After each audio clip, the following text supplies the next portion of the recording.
I did this for you guys. Raise your hand if you actually see the clown. I acknowledge. The picture. Yep. It took me 5 minutes to find it. You're the other clown.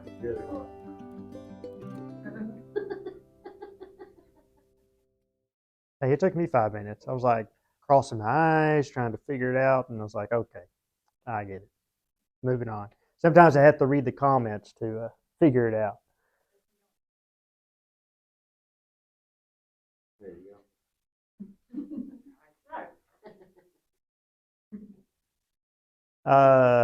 You got him. Yes. I'll show you. Thank you, Chris. Appreciate that. So last weekend, my wife and I have gone through a lot, really her more than me, with work. Anyone remember you would. We had a guy when we helped a family clean up their yard as a mission thing for our class. And this yard was, what did we counted maybe 50 to 60 clay pots or just pots. Yeah, the plastic and the clay. That they'd been there for so long that the branches were growing through them. Trees. And I should have put that up. We had a guy come, and it was during the summer. It was 110 degrees at least that day. It was this summer. We had a guy come from her work. His name is Sean, and he was had cancer. He was going through his chemo, radiation. I remember he was out there, and he had one of those gas-powered tree trimmers at the end with a little chainsaw at the end, and he was doing this to a tree. I'm like, hey man, why don't you just turn that on? Because well, I forgot the gas. And I said, well, it's going to take you a while to cut that down. He goes, I know. Well, we just had his funeral yesterday, so the cancer ate him up pretty good. That's probably a good thing he's passed away because it was hurting him. It was. But you wouldn't have known. You would not have known. And so, with that, Des was they were trying to do some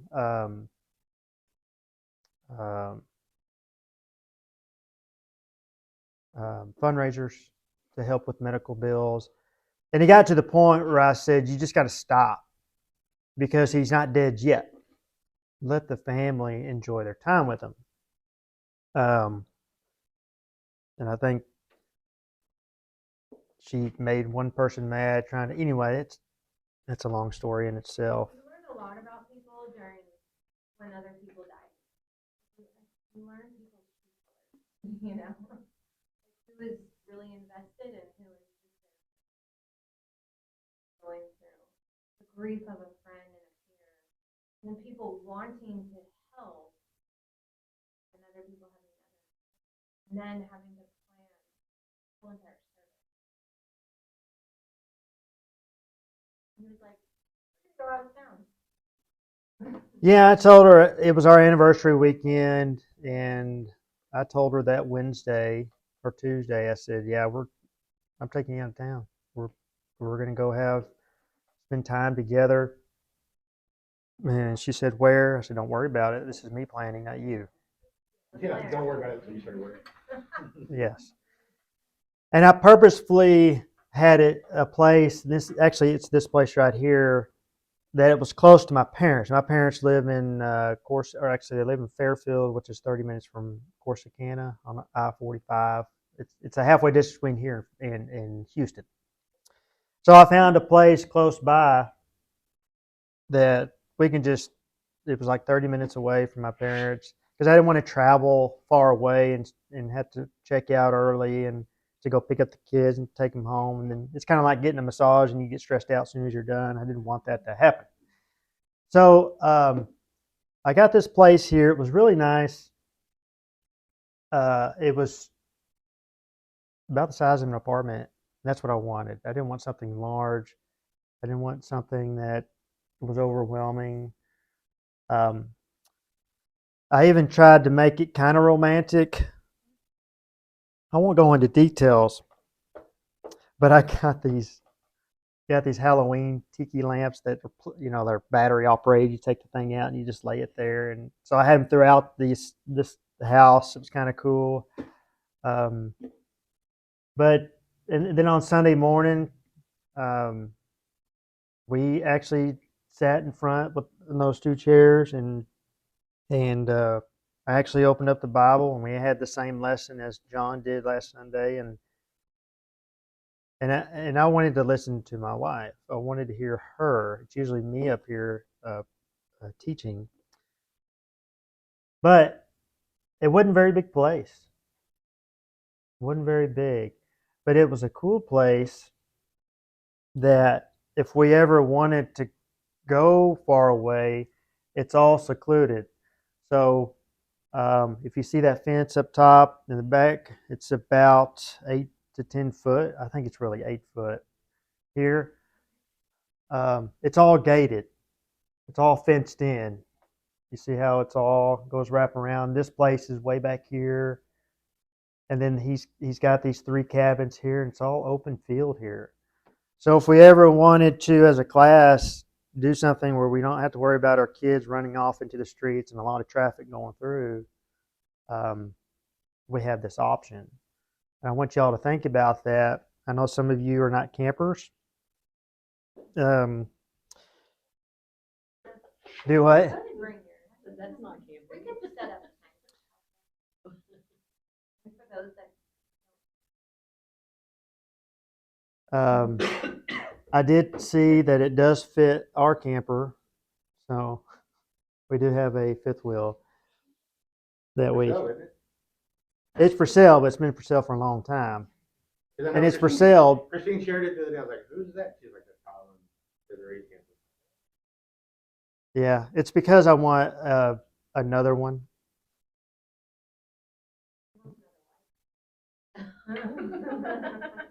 Yeah, there's a different page for that.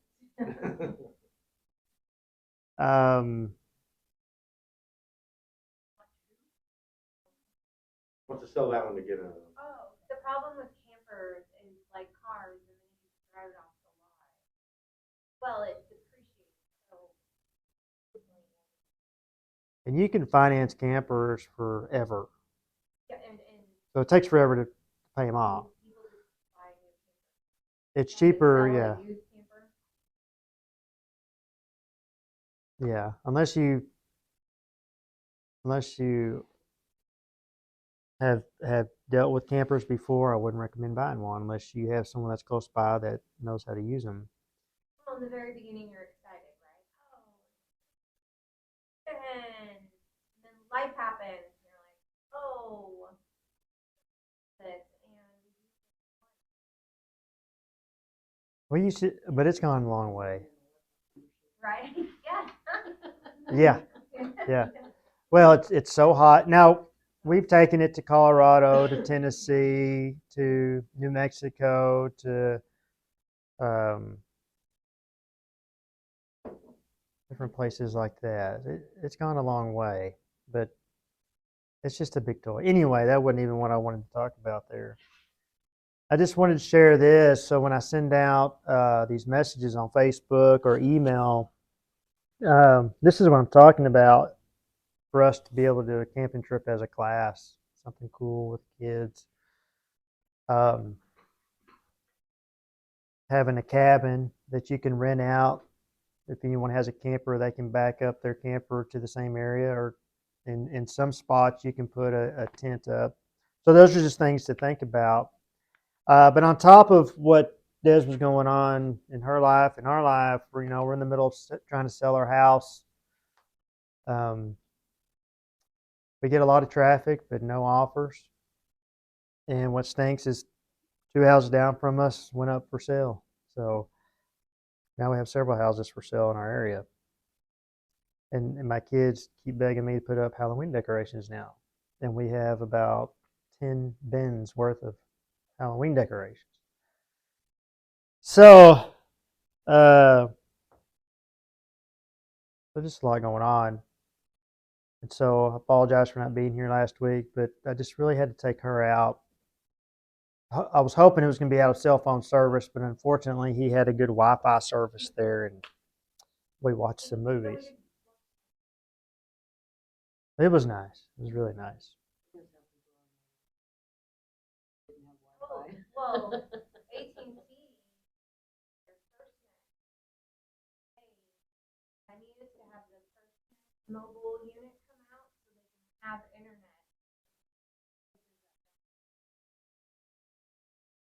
Where we are as a society now, huh?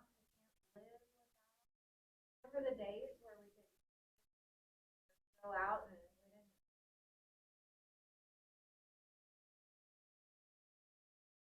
Know what to do if we didn't have it. I could have lived without my phone. The phone, Facebook, all that.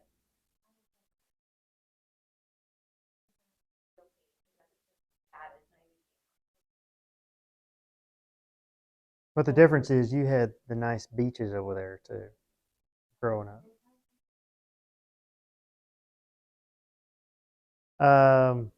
So anything about that before I move on?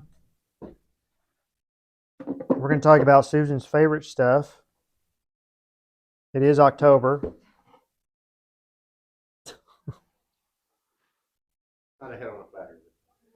It's actually worse. The dismembered body. This, yes. I'm all right with that. Oh, but not the head on a platter, huh? You won't like the story though. No, she didn't like the demon child. Oh, yeah.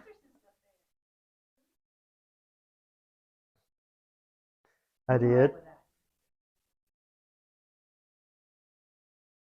Oh, and if when y'all look at YouTube, whenever I post the video, you'll see the funeral of Sean's funeral that I put on there. I just want to read this to you right quick. This has nothing to do with our message, but kind of does. This is in the Old Testament, and we're not even going to talk about why it's even in there, because I just wanted to talk about the reason, just the grossness behind this. So this is in Judges 19:18. I'm just going to read it. You can listen to me. I've cut out a lot. So he answered him, "We're traveling from Bethlehem in Judah to the remote hill country of Ephraim, where I am from. I went to Bethlehem in Judah, and now I'm going to the house of the Lord. No one has taken me into his home, although there's a straw and feed for the donkeys, and I have bread and wine for me, my concubine, and the servant with us. There is nothing we lack." "Welcome," said the old man. "I'll take care of everything you need. Only don't spend the night in the square." So this couple was traveling and they couldn't find any place. They were in the middle of square, the downtown, and they were sitting on a bench and they just couldn't find a place to go. So this guy was headed home, and he saw this couple and invited them to their house. So he brought him to his house and fed the donkeys. Then they washed their feet and ate and drank. While they were enjoying themselves, all of a sudden wicked men of the city surrounded the house and beat on the door. They said to the old man, "Who was the owner of the house? Bring out the man who came to your house so we can have sex with him." The owner of the house went out and said to them, "Please don't do this evil, my brothers. After all, this man has come into my house. Don't commit this horrible outrage. Here, let me bring out my virgin daughter and the man's concubine. Now, abuse them and do whatever you want to them." I'm just reading from Scripture, okay? I didn't make up this story. Yeah. "But don't commit this outrageous thing against this man. But the men would not listen to him, so the man seized his concubine and took her outside to them. They raped her and abused her all night until morning. At daybreak, they let her go. Early that morning, the woman made her way back, and as it was getting light, she collapsed at the doorway of the man's house where her master was. When her master got up in the morning, opened the doors of the house, and went out to leave on his journey, there was the woman, his concubine, collapsed near the doorway of the house, and her hands on the threshold. "Get up," he told her. "Let's go." But there was no response. So the man put her on his donkey and set her out for home. When he entered his house, he picked up a knife, took hold of his concubine, and cut her into 12 pieces, limb by limb, and then sent her throughout the territory of Israel.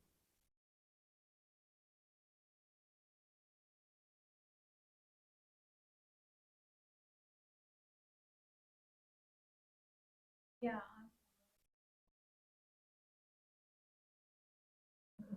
So there's your scary story for this October.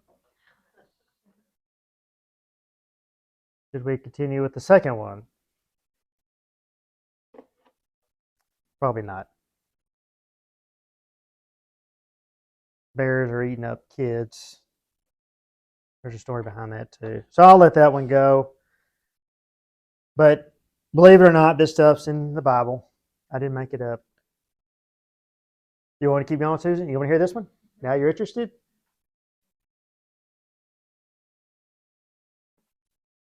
Well, here we go. Here's a nightmare right here. Our kids. So this is actually our lesson today.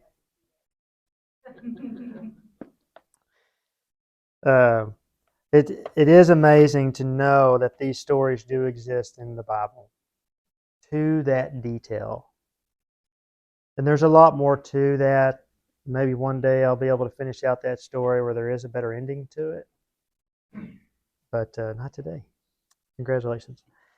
Okay, open your Bibles or your phones or whatever.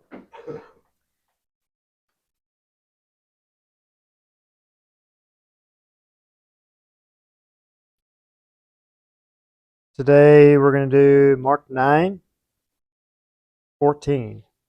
And I'm going to need y'all's help on this to see what your thoughts are on this.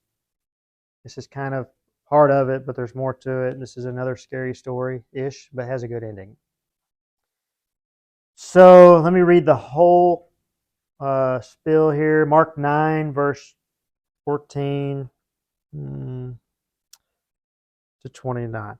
When they came to the disciples, they saw a large crowd around them and scribes disputing with them. When the whole crowd saw him, they were amazed and ran to greet him. He asked them, "What are you arguing with them about?" Someone from the crowd answered him, "Teacher, I brought my son to you. He has a spirit that makes him unable to speak. Whenever it seizes him, it throws him down, and he foams at the mouth, grinds his teeth, and becomes rigid. I asked your disciples to drive it out, but they couldn't." He replied to them, "You unbelieving generation, how long will I be with you? How long must I put up with you? Bring him to me." So they brought the boy to him. When the spirit saw him, it immediately threw the boy into convulsions. He fell to the ground and rolled around, foaming at the mouth. "How long has this been happening to him?" Jesus asked his father. "From childhood," he said. "And many times it has thrown him into the fire or water to destroy him. But if you can do anything, have compassion on us and help us." Jesus said to him, "If you can, everything is possible for the one who believes." Immediately, the father of the boy cried out, "I do believe. Help my unbelief." When Jesus saw that a crowd was quickly gathering, he rebuked the unclean spirit, saying to it, "You mute and deaf spirit, I command you, come out of him and never enter him again." Then it came out, shrieking and throwing him into terrible convulsions. The boy became like a corpse, so that many said, "He's dead." Jesus, taking him by the hand, raised him, and he stood up.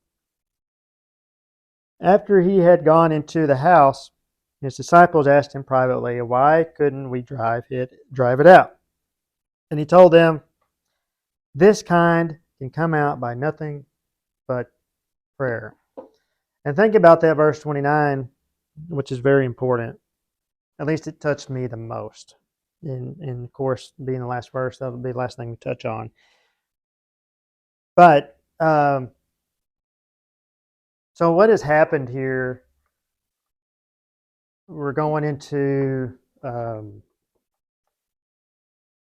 verse 2, after verse 14.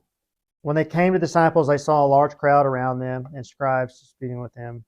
Then the whole crowd saw him. They were amazed and ran to greet him. Does anybody have an idea why the crowd turned around and saw Jesus and were amazed? Any thoughts?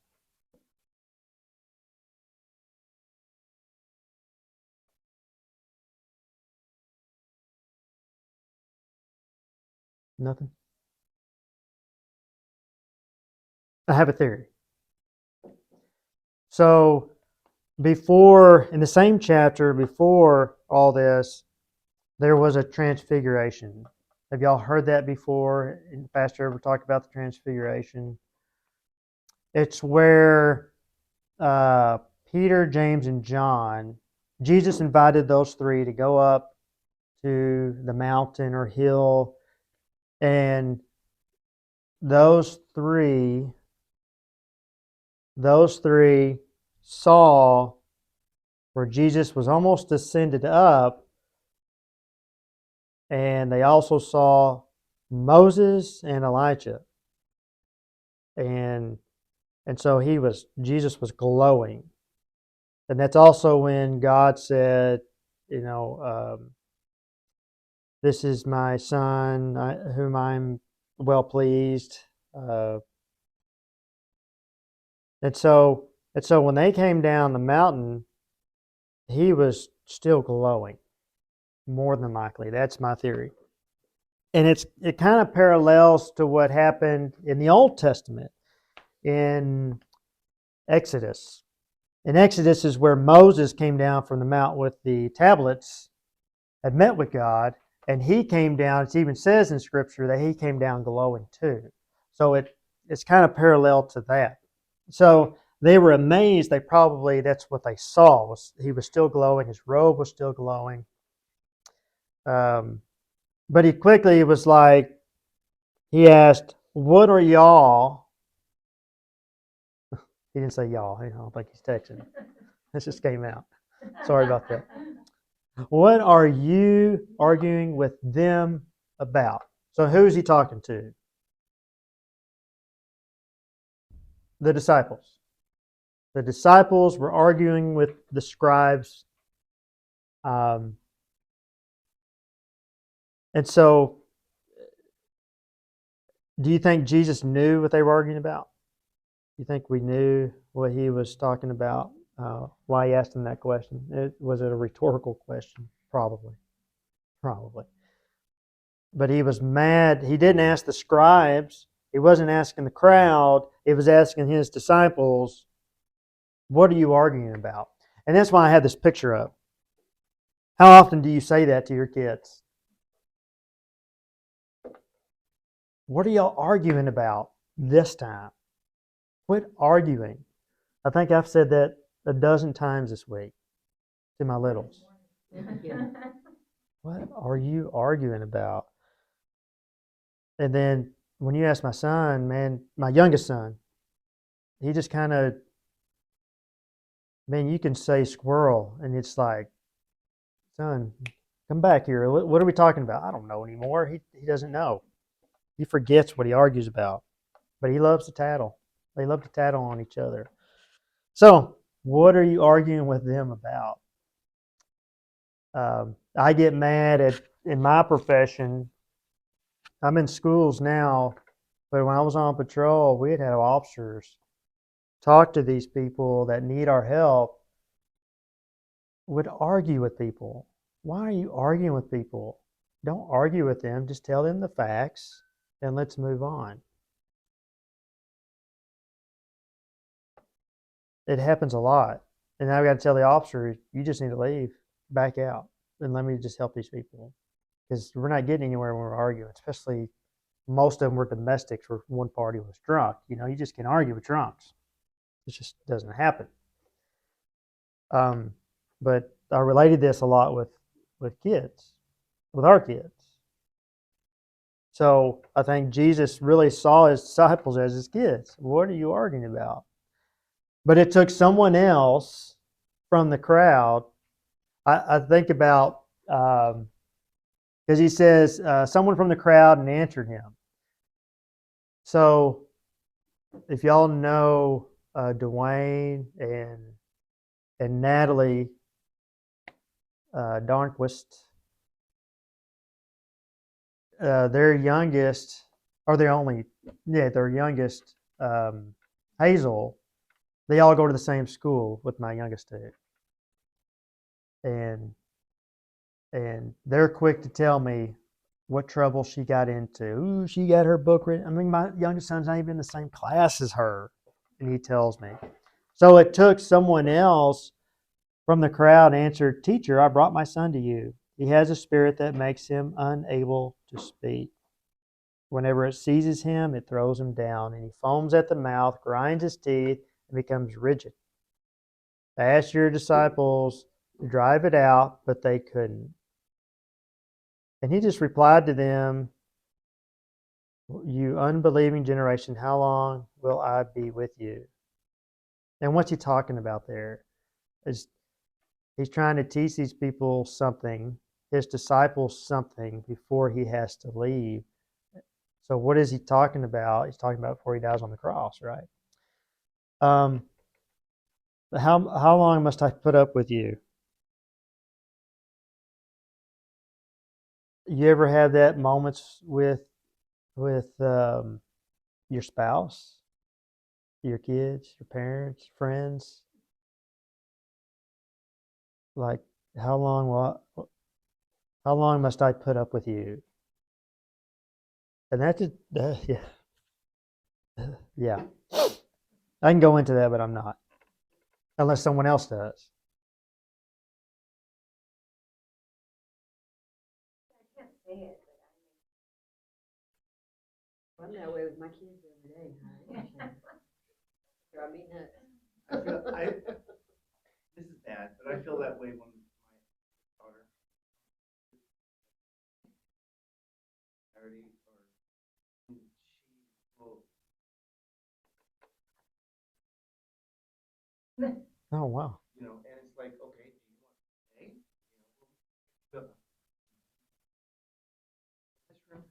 No, I'm good.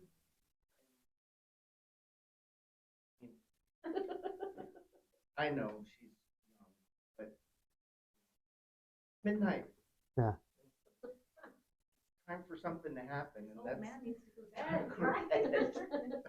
You don't want to be rude, yeah. But it's like, come on, sweetie, do something. Yeah. I'd be like, And then we're she- gonna go to bed. You can sit out here. And then she does. She falls asleep, and And then she wakes up though, and then she's like, hi. And she just takes a real quick nap. and Sitting there. I feel bad because she doesn't come over that much, and I. Yeah, so come you're over. trying to embrace the time. Yes. But also, you're being cognizant that. We have the opposite with my oldest son. He keeps looking at his watch, can't wait to leave to go see his girlfriend. I had to call him last night. I called him at 11:45. Son, where are you? Well, I'm at Lacey's. You need to come home. I'm sure they would love to go to bed. Now, they had a birthday party. I could hear a bunch of people in the background. But it's not about really giving them the break, but I don't really go to sleep until all my kids are home. I just don't. So I want him to come home. Plus, I think we were both cranky last night because my youngest son has this cough. It's just this cough. When he lays in his bed, he just starts coughing. Drives me crazy. Anywhere else, no cough all day, but once he lays down, Oh yes, I'm like,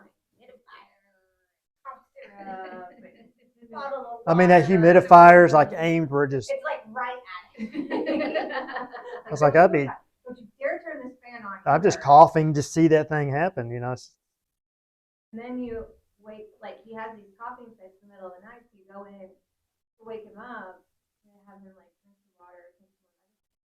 He refuses, and you're like, drink the medicine. Man, I try to get him to drink water. Son, just drink water. And he's like forcing it. I've got my thumb jabbed into his side, and he's crying. And I'm like, all right. And he knows when I get up and start storming out the door, he knows what's about to happen. Of course, my goal wasn't to spank him in the middle of the night. I just want him to know. I just want you to drink some water, son. Just water. It's not medicine. I give him some raw honey, and then you're. Oh yeah, no, we've done that before. He has post-traumatic. I gave it to my grandson the other day. He's like, no, it'll make me throw up. Yeah. He said, I ate Yeah, I it. learned that last night. But we're out of honey. I love honey. No, now it's torture. Or if you buy Yeah. medicine that has honey in it, they know it, and they're like, yeah, won't you go away? You away. You know, my daughter's like that. Now I'm thinking about that. My oldest daughter. She is a talker. Man, once you open up that Pandora's box, you know, I have to start getting cross-eyed and start getting up and walking around. She just wants to be present. Always been. Even if she's not talking, we started dating. I had to find this, like, always here, always, with, you know, and I always wanted to be there. I had to learn. I love that. She's a daddy's girl. She'll call me. Now it's kind of tough because she works nights. She works 12-hour shifts. And I'm watching her, make sure she gets to work. And then when I get up, I see where she's at. Make sure she's on her way home. Sometimes she'll call me when I'm on my way to work or at work. Anyway, went off on that. How long must I put up with you? Bring him to me. He says, bring him to me. So they brought the boy to him. When the spirit saw him, it immediately threw the boy into convulsions. Can we be for sure that Jesus was sent by God in a moment like this? That even the evil spirit recognized Jesus. I mean, that's powerful. And we're talking about our kids, and I want to kind of move. So they brought the boy. When the spirit saw him, he fell to the ground and rolled around, foaming at the mouth. He asked, how long has this been happening to him? And Jesus asked his father, from childhood. Do you think, did Jesus not know how long he's been like this? Jesus knew. But why would he ask? Any thoughts, theories behind that? I don't have a right answer for that. Just theories. Why would Jesus ask that question? How long has this been? He does that. He asks these questions.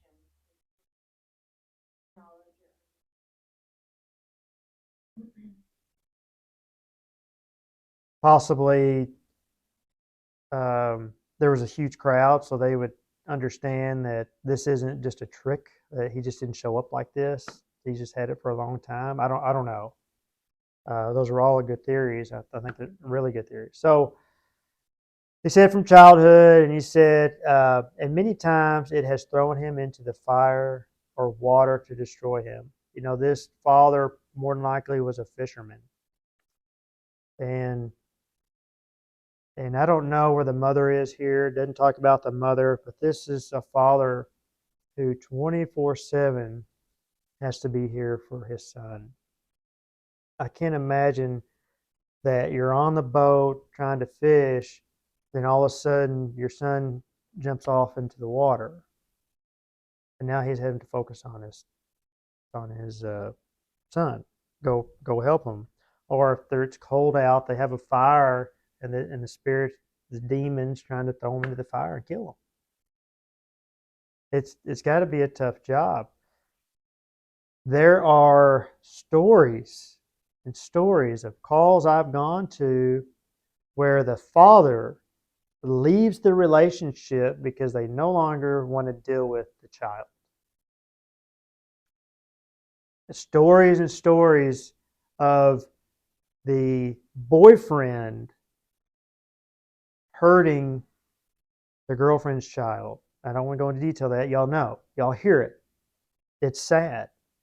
But this is a father that has just, he's like, this boy is being destroyed. This demon's trying to kill him. But if you can do anything, he said, but if you can do anything, have compassion on us and help us. Did he believe at this time this was Jesus? Probably, but he still asked him, but if you can do anything. Jesus said to him, if you can. Everything is possible for the one who believes. Immediately the father of the boy cried out, I do believe. Help my unbelief. I had to think about this verse here. Do we believe that Jesus is real? Do we believe that God is real? We all believe.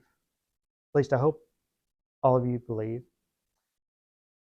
But he asked for help for his unbelief. And I think he's talking about his unbelief of his faith.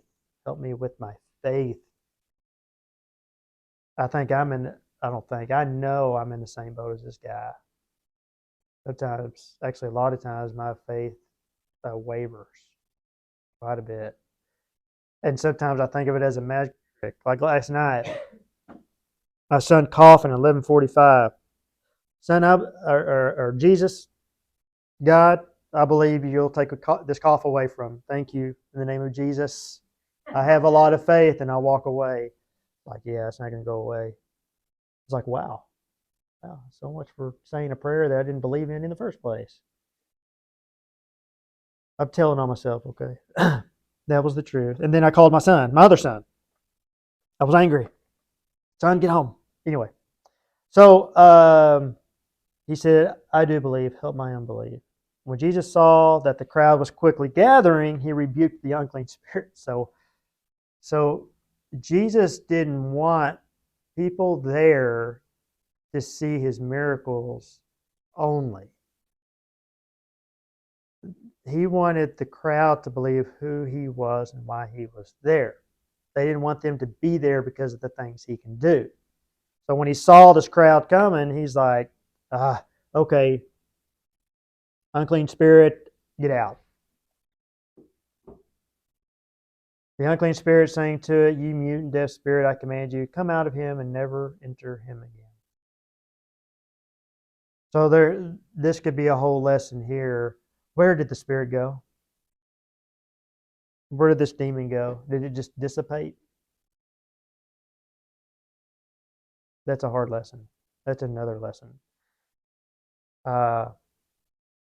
There's stories about the spirits that were taken out, going into pigs and making the pigs go over the cliff and dying, but the spirits are still there. So the devil is still here. So just remember that. And that's a whole revelation to talk about, and I'm not really willing to dive into that yet. So anyway, come out of him and never enter him again. So he demanded the devil, the demon, to never come into this boy again. Then they heard shrieking and throwing him, convulsions. So we know how that, they thought he was dead, but Jesus grabbed him up. He stood up and went on his way. But the biggest thing is here towards the end is that the disciples asked, why couldn't we do it? So if we remember back in the few chapters that we talked in Mark, what were the disciples doing without Jesus? Y'all remember that? What we're talking about? They were casting out demons. They went out separately from each other, and they were casting out demons left and right. But yet here we are in a situation where a crowd came to these 9 disciples asking to drive out the spirit of this boy, and they couldn't do it. And they don't understand why. They're like, I don't understand why. Any thoughts behind that? I mean, it just says in verse 29, and he told them this kind can come out by nothing but prayer. I have a visual, but I want to hear y'all's first.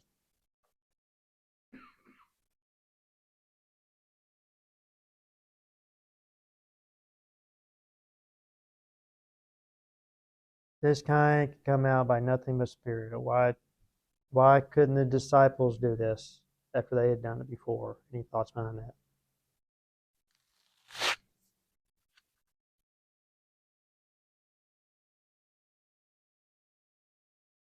So I think about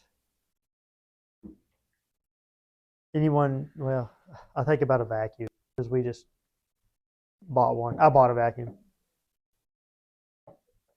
Probably more expensive than it should have been. I just get tired of the vacuums we had, so I splurged on this one. Probably too much.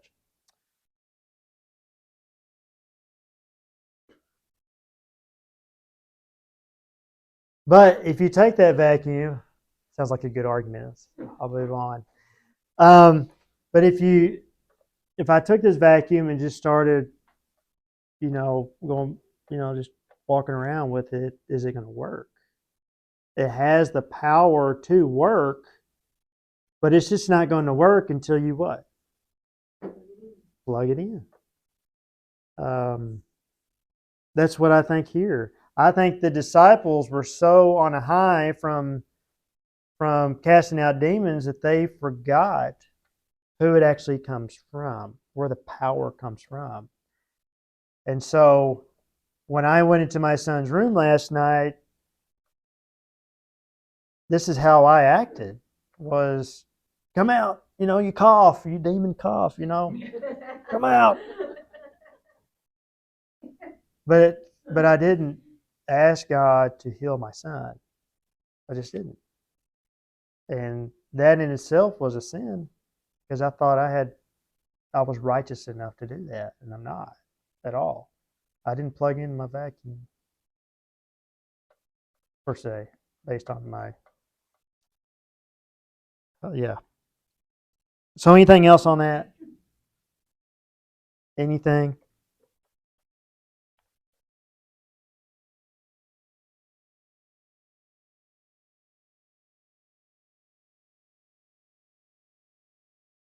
We just have to be careful with our life. How short our life is, and we're not always going to be here. You don't know how quickly your life can change. I had a prayer request go out for my mom. She has a best friend that fell, broke her hip, several bones, went to the hospital, came back out, had to go back in, and she couldn't remember who her kids were, who her husband was. Interestingly enough, she only knew who my mom was, Kathy Partain, but everyone that walked into the door was Kathy Partain. We're not sure what that's all about.